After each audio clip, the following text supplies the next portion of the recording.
L'objectif est de construire le patron de la pyramide de Khéops. La pyramide de Khéops est une pyramide régulière à base carrée. Ce solide est donc constitué de 5 faces, la base carrée, ainsi que 4 faces latérales qui sont toutes des triangles isocèles. Pour construire ce patron, il va falloir déterminer les longueurs des côtés des triangles isocèles. Une de ces longueurs est déjà connue.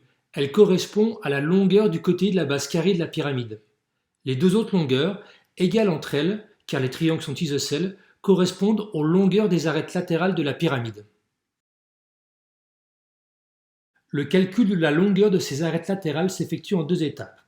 On va tout d'abord calculer la longueur du segment SE, autrement dit la longueur de la hauteur du triangle isocèle ABS, à ne pas confondre avec la hauteur OS de la pyramide.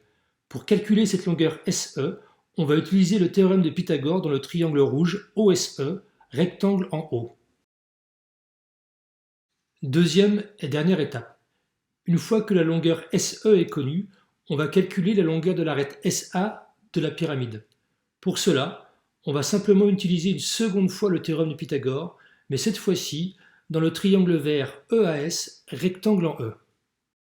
Une fois que cette longueur SA de l'arête latérale est connue, on dispose de toutes les informations nécessaires pour construire le patron de la pyramide de Khéops. Celui-ci sera réalisé sur une feuille blanche, non quadrillée, à l'échelle 1/4 millième. Autrement dit, toutes les longueurs du patron seront 4000 fois plus petites que les longueurs réelles de la pyramide de Khéops. La face carrée du patron pourra être construite avec la règle et l'équerre, et les 4 faces triangulaires identiques pourront être facilement réalisées à l'aide d'un compas.